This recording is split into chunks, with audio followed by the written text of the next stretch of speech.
And so what Jesus was saying is this.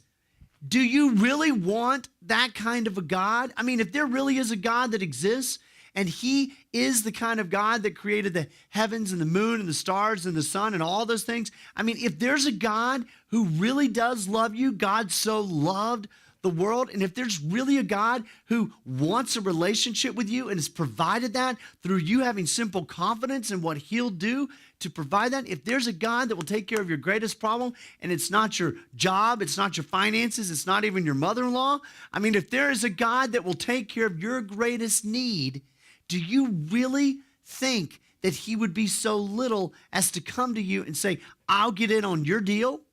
Would he be that small to think so much of you and so little of him? I mean, would he really be the kind of God that you would want to worship if he answered every single one of your questions, if he answered every single obstacle, if he removed all of those, and if he just says, I'll do it your way? I mean, is that really the kind of God you think that exists? And is that really the kind of God you would want to worship? And the answer is no. No. And so the fact of the matter is that's why I started last week the way I did and said this. Just pray the prayer. God, if you exist, I want to know you more than I want to have the answers to my questions answered. Because you see, it takes a subtle thing in our mind where we say, you know what, God, yes, I have all those questions, and I would really like those answered. I have all those objections, and I'd really like to have them resolved. And I have all these things that have kept me away from you, but God, all of those emotional things and those hurts and those pains and things that happened to me in the past and all that, Lord, I'm not going to just kind of take them off the table. I'm not going to act like they don't exist, but God, I'm going to put them on the table and say, Lord, if you would address these, that would be great.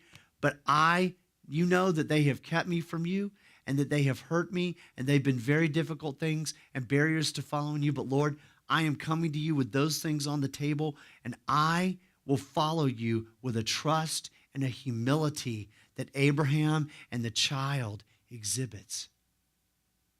And God, I know those things will still be there, and I may still take those into a relationship with you, but I need you. And just for these few weeks, my challenge to you would be this. Pray that prayer, because that's about as good as it's going to get for a humble, finite human being needing a relationship with the God of the universe. God, if you're there, please show yourself to me, and please help me have that kind of a trust and a humility. Now, let me say this, and then we're going to be done. Let me ask you a question. Why not do this now? Why not make a decision to try to have some humility, to have some trust, and to do that? Because for some of us, here's what's happened.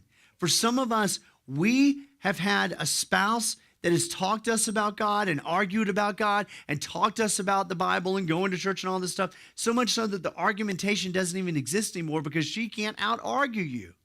And for some of us, we've had Christian friends that have underlined things in books and given us CDs and podcasts and taken us to conferences and all this kind of stuff. And you know what? You can talk to them all day long about your objections. You can go round and round about the 5 objections to Christianity and the miracles and the exclusivity of Jesus and your past religious heritage and all these things. And you know what? You may get smarter. You may get a little bit better, but you're not going to get saved. You're not going to come into a personal relationship with Christ. You're not going to come to a place where you say with trust and humility, I'll follow you.